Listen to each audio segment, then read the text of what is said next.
9장 8절로 17절까지 말씀을 가지고 하나님의 언약의 상대는 누구인가 라고 하는 제목을 가지고 오늘 창세기 강의를 또 이어서 하겠습니다. 오늘 창세기 강의 창세기 9장 8절로 17절까지 보면 많이 나온 단어가 있지요. 언약이라는 단어예요. 하나님께서 언약을 세우셨는데 이 언약의 상대는 누구인가에 대해서 이제 우리가 말씀을 전부할 텐데요. 오늘 이 창세기 9장을 오늘 하루에는 다 할 수가 없고 다음 시간까지 이어서 하겠습니다. 이해하시고요. 오늘 창세기 9장을 통해서 고대 사회는 족장이 다스리는 사회였다는 것을 우리가 너무나 잘 압니다. 즉 다시 말씀드리면 아브라함이나 이삭, 야곱 이런 사람들이 모두 족장들이죠.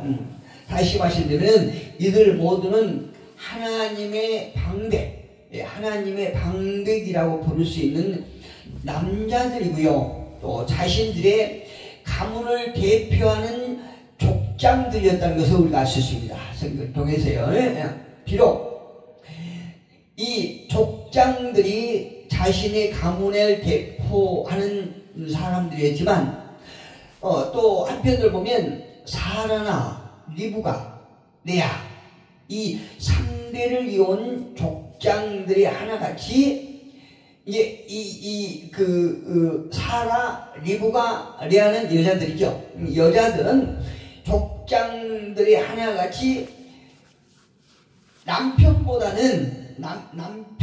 이 여자들이 남편보다는 하나님을 더욱, 그러니까 이 사라도 리브가도 레아도 그 남편보다는 하나님을 더 의지해 하는 그런 아주 훌륭하고 뛰어나고 깊은 신앙의 모습을 보였다는 것을 우리가 그 성경을 통해서 알 수 있죠. 특히 창세기 12장 13절로 15절에 가보면은 이 사라나 리브가나 레아가 어떤 신앙의 소유자였다는 것을 이게 잘 알거든요. 근데 그럼에도 불구하고 그들은 결코 가문의 대표자가 되지 못했다는 거예요. 이걸 오늘 제가 처음에 하고 싶은 말씀입니다. 저와 여러분이 나눌 그 택시거든요. 그렇다면 구약에는 이렇게 구약에 나온 여자들이 그 자기의 남편을 사랑하는 것보다도 하나님을 더 사랑하는 뛰어난 신앙을 가졌음에도 불구하고 가문의 대표자가 될 수가 없었는데, 그렇다면 신학에 와서 초대교회는 어땠을까요? 초대교회도 보면은 역시나 마찬가지로 예수님 공생애를 함께 했던 남자 제자들 12제자만이 사도로 삼음을 이렇게 입었다는 것을 우리가 알 수 있어요. 남자 제자들만이. 예수님 주위에도 그 여자도 많았지 않습니까? 그런데 그 많았던 여자가 있었음에도 불구하고, 그러니까 신앙이 좋았던 여자들이 많았거든요. 그런데 그럼에도 불구하고 남자 제자만이 사도로 이렇게 부르고 사도로 삼았다는 것을 우리가 알 수 있어요. 이렇게 생각해 보면 하나님께서는 남자와 여자를 창조하시고 그들을 똑같이 복을 주셨다는 걸 알 수 있거든요. 창세기 1장 27절에서 28절에 보면 하나님께서 이제 아담을 지으시고 또 아담을 통해서 여자를 지으셨는데 남자나 여자나 똑같이 이렇게 복을 주셨다 알 수 있어요. 그런데 어째서 하나님께서는 여자가 아니고 남자가 대표가 되고 있는가, 이걸 궁금한 거예요. 이게 그냥 우리가 스쳐서 넘어갈 수 있는 그런 문제일 수도 있지만, 우리가 이런 성경에 자세하게 나오지 않는 이런 문제도 어떤 깊이 들어가면 우리에게 주신 의미가 있거든요. 그래서 한번 생각해 보려고 해요. 첫째로, 하나님께서는 당신의 형상과 모양을 담도록 사람을 창조하셨죠? 창세기 1장 26절에 보면 나오지 않습니까? 이 말은 하나님의 형상과 모양은 성삼위 하나님, 그러니까 성부, 성자, 성령님이 이게 함께 공유하지 않습니까? 우리가 그러잖아요. 복수를 쓰잖아요. 우리가. 성삼위 하나님께서 인간을 당신의 형상과 모양을 담도록 이렇게 창조했어요. 그렇다면 하나님의 가문에 지니고 있는 형상과 모양은 어떤 것일까 한번 생각해 보면요, 이 문제의 답을 찾으려면 어디서 찾을 수 있냐? 성경에는 분명히 답이 있잖아요. 아무리 깊은 것이라도 성경은 답이 있는데 그 답을 어디서 찾아야죠? 성경에서 찾는 거예요. 성경에서 찾고 현경을 풀어야 되거든요. 근데 이 문제를 찾으려면 남자와 여자로 이렇게 따로 나뉘어져 있지 않습니까? 나뉘어져 있는 것을 하나로 합치면 해답이 그 속에 들어있을 수도 있어요. 우리 창세기 1장 한번 가봅시다. 창세기 1장 27절로 1장 27절에 보면 이렇게 말씀하고 있습니다. 하나님이 자기의 형상 곧 하나님의 형상대로 사람을 창조하시되 남자와 여자를 창조하시고 이렇게 말씀하셨죠. 또 2장 24절 한번 더 볼게요. 24절 보면 이러므로 남자가 부모를 떠나 그의 아내와 합하여 둘이 한 몸을 이룰지로다. 창세기 1장 27절에서는 남자와 여자를 딱 분리해서 만드셨죠. 24절에 보니까 남자와 여자를 한 몸으로 이루었어요. 분명히 되죠. 특히 25절에 보니까 아담과 그의 아내 두 사람이 벌거벗었으나 부끄러워하지 아니하니라 이렇게 말씀해요. 아주 귀한 말씀이에요. 여기서 이제 25절은 하나님께서 애초에 주실 적에 남자와 여자를 창조하셨는데 2장 24절에는 남자와 여자를 합쳐서 하나로 이렇게 보고 계신 것이요. 그리고 그 하나를 이렇게 25절에 보니까 한 가정을 딱 탄생시키는데 아주 여기서 중요한 의미가 있다고 봅니다. 아담과 하와가 한 몸이 되어 한 가정을 이루고 있는 그 가정에 비로소 하나님의 형상과 모양이 제대로 그 모습을 드러내고 있다는 것을 우리가 알 수 있습니다. 그러니까 이제 하나님께서는 남자와 여자를 따로 이렇게 창조하셨는데 나누셨는데 이제 2장에 가서는 그 남자와 여자를 한 몸을 이루게 했죠. 한 몸을 이루게 해서 한 가정을 딱 이루게 하셨는데 그 한 가정에서 하나님의 형상의 모습이 제대로 드러난다 이 말씀이에요. 자, 한번 구체적으로 봅시다. 남자와 여자 사이에 사랑을 고백을 하지요. 남자와 여자 사이에 하나님께서 아담을 잠들게 하셔서 아담의 갈빗대를 빼서 누구를 만들었어요? 하와를 만들었죠. 하와를 만들었는데 그 여자를 보면서 아담이 이렇게 말하죠. 아담이 이르되 이는 여자는 하와니 이는 내 뼈 중에 뼈요 살 중에 살이라 이렇게 굉장히 진한 사랑의 고백을 하고 있는 거예요. 사랑의 고백. 그리고 여기서 영과 혼과 육이 하나로 되고 있어요. 한 몸을 이루잖아요. 하나가 되고 있어요. 여기서 한번 조금 더 나가보면 자신들의 생명을 어디에서 나타나게 하느냐? 자녀를 통해서 나타나게 해요. 자녀를 통해서 아주 재밌어요. 자녀를 통해서 이렇게 아담과 하와의 생명체를 나눠주잖아요. 아담과 하와의 생명체는 누구의 형상입니까? 하나님의 형상. 하나님의 모양대로 하나님의 형상 닮은 그 하나님의 영체를 받았는데 그 아담과 하와가 자녀들에게 그걸 나눠주고 있는 걸 볼 수 있어요. 이런 것들이 바로 하나님의 형상과 모양의 특징이라는 거죠. 여러분, 내 자식인지 아닌지 보려면 DNA 딱 검사하면 나오지 않습니까? 이게 부모의 엄마, 아버지의 뭡니까? DNA. 그러니까 엄마, 아버지의 분명한 딸이라는 걸 누구에게도 속을 수 없잖아요. 그 누구도 부인할 수 없는 증거예요, 이게 똑같은 거예요.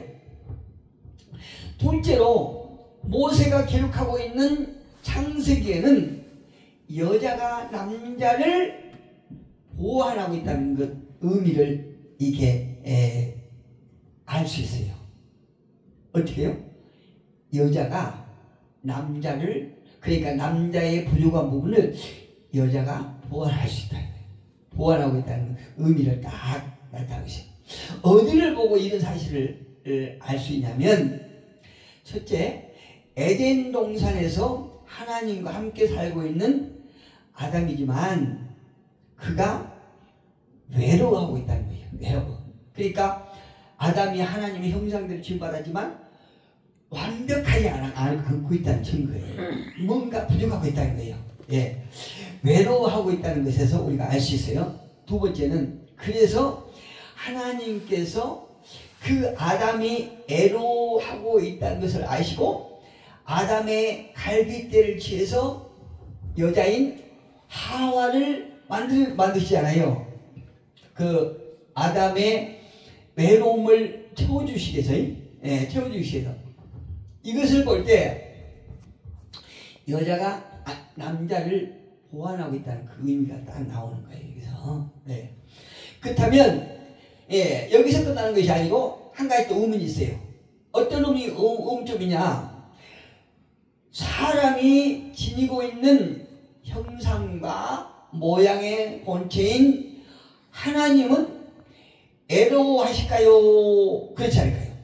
하나님은 애로워하실 필요가 없죠. 신이기 때문에. 그런데 왜 그것을 물려받은 하나님의 모양과 형상대로 지음받은 인간은 애로워할까요?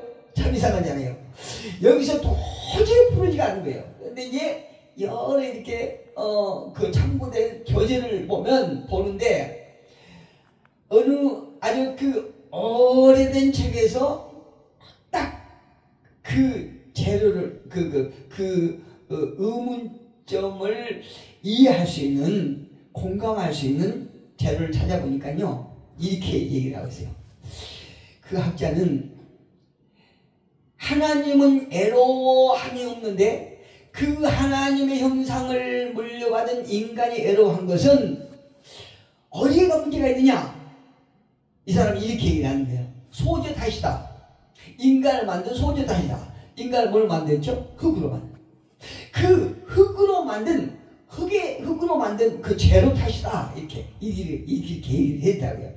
창세기 2장 7절에 보니까 여호와 하나님이 땅의 흙으로 사람을 지으시고, 그러니까 사람의 재료가 흙이라는 거죠.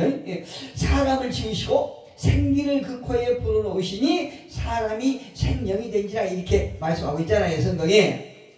이 말은 땅에서 흙이라는 소재를 취해서 사람을 만들었는데 그 흙이 하나님의 생기를 받음으로 말미암아 살아서 움직이고 생각까지 할 수 있는 하나님의 인격체가 되었잖아요. 여기까지는 우리가 다 아는 사실이에요. 성경을 통해서 다 아는 사실이에요. 그런데 창조하신 하나님의 영을 받은 사람의 영은 하나님을 그리워해요. 그 근거가 어디냐면 요한복음 4장 24절에 보면 요한이 이렇게 말하죠. 하나님은 영이시니 예배하는 자가 영과 진리로 예배할지라. 사람의 영이 하나님을 그리워하겠다는 것을 알 수 있어요. 그 반면에 흙에서 취함을 얻은 인간의 몸은 살아서 움직이는 토양을 그리워한다는 거죠. 땅을 그리워한다는 거죠. 이야, 우리 인간이 우리의 생명이 살아있는 동안 계속 하나님을, 우리가 지금 현상에서 하나님을 믿지 않는 사람은 하나님을 그리워할까요? 안 할까요? 하지요. 하나님의 형상된 지음받은 모든 인간은 하나님을 그리워해요. 그런데 저와 여러분은 하나님의 은혜로 하나님을 알게 하시고 하나님께서 우리에게 믿음을 주셔서 우리는 우리가 그리워하는 상대를 알게 돼서 하나님을 아버지라고 부르며 하나님과 가까이 하지요. 그런데 불신자들은 하나님을 그리워하지만 내 속에서 하나님을 그리워하지만 그 길을 찾지를 못하고 있을 뿐이에요. 그래서 하나님을 아버지라고 부르지 못하고 있는 거예요. 인간은 하나님의 형상대로 지음받은 모든 인간은 영원 하나님을 다 그리워한다는 거예요. 우리하고 공통되점은 무엇이냐? 믿는 자들이나 우리 믿는 자들이나 세상에 믿지 않는 사람들이나 우리하고 공통점은 우리가 흙으로 만든 사람의 몸은 토양을 그리워한다. 흙을 그리워한다. 그래서 흙을 자꾸 우리가 그리워해요. 예. 딱 이해가 되는 거예요. 그래서 하나님께서는 아담이 동질감을 느끼도록 흙으로 각종 동물을 지으시고요. 아담에게 동무로 삼게, 친구로 삼게, 예, 친구로 삼게 이렇게 삼도록 선물로 주셨다는 성경에 이렇게 구체적으로 안 나오지만 이 내용을 딱 듣고 보니까 성경 내용이 다 그걸 그려지는 거예요. 다 그걸 그려. 얼마나 해요. 그것은 짐승과 새 가운데서 특별히 구별되어서 사람을 잘 따르는 가축과 애완동물이 나타나고 있다는 우리가 동물을 키워보면 알잖아요. 그 새보다는 애완견이 사람을 얼마나 잘 따라요. 그러니까 하나님께서 애초에 우리가 영원한 하나님을 그리워하지만 또 우리의 몸을 이렇게 토양을 그리워하니까 우리에게 동물로 삼기 위해서 가축을 주셨는데 특별히 애완견, 개들은 특별히 사람을 잘 따르잖아요. 그래서 우리가 하나님의 섭리를 알 수 있는 거예요. 그러나 아담은 여전히 하와를 그리워하고 있습니다. 그래서 하나님께서는 다음과 같은 일을 하시죠. 창세기 2장 19절에 한번 가보니까 이렇게 말씀하고 있습니다. 창세기 2장 19절 보니까 여호와 하나님이 흙으로 각종 들짐승과 공중의 각종 새를 지으시고 아담이 무엇이라고 부르나 보시려고 그것들을 그에게로 이끌어 가시니 아담이 각 생물을 부르는 곳이 곧 그 이름이 되었더라. 개도 개같이 그 개에 걸맞는 그런 이름을 딱 지었잖아요. 개라고. 호랑이는 호랑이에 맞는 걸맞는 딱 이름을 아담이 하나님께서 주신 지혜로 그렇게 딱 이렇게 이름을 지으세요. 아담이 모든 20절 아담이 모든 가축과 공중의 새와 들의 모든 짐승에게 이름을 주니라. 아담이 돕는 배필이 없으므로 하나님께서 많은 짐승을 이렇게 아담의 동무로 친구로 선물을 주셨지만 그럼에도 불구하고 그것에 만족을 하지 않고 자신을 돕는 배필을 원했다는 거죠. 배필을 짐승에게 이름을 주니라. 아담이 돕는 배필이 없으므로 여호와 하나님이 아담을 깊이 잠들게 이르게 하시니 잠들매 그가 그 갈빗대 하나를 취하고 살로 대신 채우시고 여호와 하나님이 아담에게서 취하신 그 갈빗대로 여자를 만드시고 그를 아담에게로 이끌어 오시니 아담이 이르되 이는 내 뼈 중에 뼈요 살 중에 살이라. 이 아담이 많은 짐승도 있고 많은 새도 있는데 그것에 자기의 사랑을 다 육체의 사랑을 다 채우지 못하는 거예요. 그러니까 하나님께서 아담이 부족한 그 부족함을 보완하기 위해서 누굴 줬다고요? 누굴 만들었다고요? 하와를. 그러니까 하와를 딱 보고는 고백하는 게 이는 내 뼈 중에 뼈요 내 살 중에 살이라. 이렇게 사랑 고백을 하와에게 딱 너무나 만족함을 이렇게 아담이 고백하는 걸 알 수 있잖아요. 이 대목에서 창세기 2장 어딥니까? 22절 23절에서 보니까 23절에 보니까 너무나 만족해요. 이 둘은 드디어 이제 아주 그 아담을 보완하는 하와, 또 아담이 그토록 그리워했던 자신의 부족함을 보고 사랑 고백을 하는 하와가 한 가정을 딱 이루잖아요. 창세기 2장 24절 25절에서 이렇게 한 가정을 이루어요. 이제 셋째로 창세기 2장을 보면 아담이라고 하는 남자는 본래 하나님과 대화의 상대잖아요. 지금 우리가 제목을 하나님께서 언약을 인간들이 하셨는데 그 언약의 대상은 누군가에 대한 제목을 가지고 이제 말씀을 시작했는데 그 남자가 한 가문의 대표가 된 이유를 지금 설명하고 있는 것입니다. 창세기 2장을 보면 아담이라고 하는 남자는 본래 하나님과 대화의 상대자인데 그리고 그 가정을 이루자 아내에 대한 책임까지 하나님께서 이렇게 주세요. 남자에게 한 가정의 책임자로 이렇게 책임까지 져야 한다는 것을 이렇게 주잖아요. 아담에게. 그리고 그러면은 남자에게 모든 책임을 다 이렇게 주시는가? 그렇잖아요. 한 가정의 가장으로서 가문으로서 남자가 져야 될 책임을 하나님 앞에 지게 하는 거예요. 하나님 앞에. 사람 앞에도 중요하지만 그보다도 하나님 앞에 남자와 여자가 한 가정을 이루는데 남자가 그 가정을 이끌어가야 할 그 막중한 책임을 하나님께서 주는 조치가 있어요.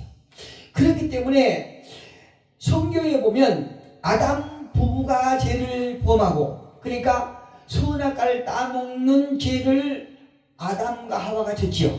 그런데 이 아담 부부가 죄를 범하고 난 후에 하나님이 무서워서 동산 나무 사이에 숨었을 때에 하나님께서 누구를 부르죠? 아담을 부르는 거. 하와를 부르는 것이 아니고 아담을 부르잖아요. 창세기 3장 9절로 10절 보니까 9절을 보니까 여호와 하나님이 아담을 부르시며 그에게 이르시되 네가 어디 있느냐 이르되 내가 동산에서 하나님의 소리를 듣고 내가 벗었으므로 두려워하여 숨었나이다. 아담을 하나님께서 부르셔. 이 부부가 죄를 범했는데 하나님께서 아담을 부르시잖아요. 그리고 아담을 부르시고 끝나는 것이 아니고 그 후로 하와에게 다음과 같은 판결을 딱 내리시는 거예요. 16절에 보니까 또 여자에게 이르시되 내가 네게 임신하는 고통을 크게 더하리니 네가 수고하고 자식을 낳을 것이며 너는 남편을 원하고 남편은 너를 다스릴 것이니라. 이렇게 말씀합니다. 여기도 보면 이 한 절에도 보면요 16절 한 절만 보아도 하나님께서 남자에게 한 가정의 가장으로서 막중한 책임을 주시는 동시에 여자를 다스릴 수 있는 고난까지도 주신 걸 볼 수 있어요. 여기서 이제 한마디로 남자가 이제 한 가정을 딱 이루게 하시고 남자가 그 한 가정을 책임져야 될 그 부분은 어떤 거냐? 영적인 부분이에요. 영적인 부분. 예, 영적인 책임을 져야 할 자는 아담이다 하는 것을 우리가 성경에서 볼 수 있어요. 예. 여기서 핵심은 남자에게 가정을 다스리는 고난을 아담에게 주시고 그 가문의 대표자로 세우셨다는 것을 하나님의 섭리고 하나님의 계획이었다는 것을 알 수 있습니다. 거기서는 하나님께서 놀라운 그 섭리가 있으시겠죠. 예. 그 다음으로 하나님께서 인간에게 육식을 허용할 수밖에 없는 그런 이유를 한번 이렇게 간단하게 보면요. 하나님 며칠을 보면 홍수 심판의 결과는 굉장히 처참하잖아요. 이 노아 홍수의 그 과정과 결과를 보면 너무나 처참한 거예요. 이 홍수 과정을 보면 아라랏산이 얼마나 높은지는 알 수 없지만 홍수 심판 전에는 땅의 모양이 거의 이렇게 평범했다는 것을 알 수 있어요. 창세기 7장 20절에 보니까 아라랏산이 당시에 높은 산이었는데 얼마큼 높았냐? 15규빗밖에 안 됐어요. 15규빗이라면 정확히 알 수 없는데 불과 몇 미터밖에 안 됐다는 거예요. 그만큼 산이 모든 이렇게 지형이 거의 다 평탄했다는 것을 알 수 있거든요. 그런데 노아 홍수 때 하늘에서 어마어마한 하늘에 떨리는 어마어마한 비가 내리죠. 또 그것뿐입니까? 땅에서는 지하에서는 위에서 내린 물 못지않게 계속 어마어마한 물이 분출되는 것이요. 그 모습이 하늘에서 어마어마한 물이 내리고 땅에서 솟아나고 화산이 폭발하고 이러면서 지형이 그냥 완전히 바뀌었다는 걸 우리가 알 수 있거든요. 예. 지하수가 분출되고 화산이 폭발한 후에 지층이 변화되고 완전히 바뀌었다는 걸 알 수 있어요. 홍수전에 평평한 산을 달리던 짐승들은 어떻게 될까요? 그냥 마냥 아무 이렇게 어떤 그 꺼리낌 없이 다녔던 짐승들은 깊이 그냥 골이 파이고 또 높은 산이 생기고 이러니까 다니기가 굉장히 불편하겠죠. 조심스럽게 이게 그 길을 다닐 수밖에 없죠. 왜? 살려면 떨어져 죽지 않으면 살려면. 그뿐만 아니라 극심한 기후 변화로 식물 역시 자라는데 아주 차이가 많은 이렇게 상태로 되어버렸어요. 그렇게 되면 어떻게 될까요? 먹거리가 문제예요. 먹거리가 우리가 이제 늘 얘기하는 것이 이 인간의 끝난 그때가 언제냐? 많은 학자들 말하기를 우리가 먹거리가 완전히 끊기기 전에는 이 세상은 계속 이어진다 이렇게 말하고 있지 않습니까? 그러니까 하나님께서 마지막 때가 완전히 끝이 딱 되려면 먹거리가 다 없어진다고 이렇게 말을 하잖아요. 근데 이때 당시도 평평했던 산들, 들들, 그러니까 모든 식물이 자라고 또 짐승들 먹잇감이 많고 먹기에 풀 뜯고 이렇게 하기에 문제 없었던 것들이 지형이 완전히 바뀌므로 이 짐승들 먹잇감이 문제죠. 또 식물은 제대로 자라지 못하니까 그때는 이제 어떤 상황이 벌이냐? 동물은 자기보다도 약한 동물을 잡아먹죠. 서로가 이렇게 양육 강식의 이렇게 현상이 생기는 거야. 하나님 보시기에 홍수 전에도 사람이 사람을 많이 해치잖아요. 홍수 전에도 짐승들은 양육 강식을 하는 상태를 보여서 하나님께서 결국은 심판하게 되잖아요. 심판할 상황까지입니다. 그러면 홍수 후에는 홍수 전보다도 더 나아졌을까요? 나아진 것이 없어요. 홍수 전이나 홍수 후에나 깨끗이 하나님께서 청소했는데도 홍수 후에나 홍수 전에나 더 나아진 것이고 오히려 홍수 후에 더 악해지고 바벨탑을 세우고 이런 막 현상이 생기잖아요. 그래서 하나님께서 조치를 취하시는데 어떤 조치를 취하느냐, 이게 지형이 변화되고 먹거리가 문제되니까 그때는 고기를 먹게 하잖아요. 고기를 먹게 하는 거예요. 오늘 본문 3절에 보니까 이렇게 잘 나와 있어요. 오늘 3절 보니까 본문 본문 9장 3절에 보니까 모든 산 동물은 너희의 먹을 것이 될지라 채소같이 내가 이것을 다 너희에게 주노라. 그러나 고기를 그 생명되는 핏째 먹지 말아야 돼. 고기 먹는 까지 허용하잖아요. 짐승들에 비해서 이제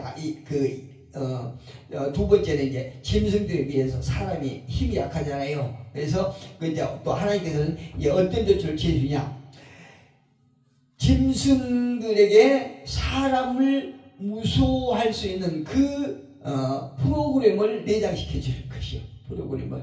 그래서 아무리 센 호랑이, 사자 같은 이런 짐승들도 하나님을 두려워하잖아요. 아니 그러니까 사람을 두려워하잖아요. 힘에 비해서는 호랑이나 사자에게 깸도 안 되는 우리 인간을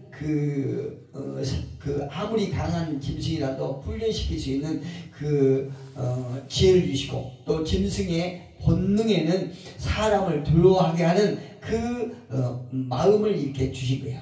세 번째는 태초에 사람 창조하시고 남자와 여자에게 주셨던 만물의 영장으로서 복을 재확인시켜준다는 걸 볼 수 있어요. 우리 인간에게. 그러니까 이것만 보더라도 하나님께서 우리 인간을 얼마나 배려하시고 하나님을 사랑하신 그 사랑이 깊다는 것을 우리가 알 수 있습니다.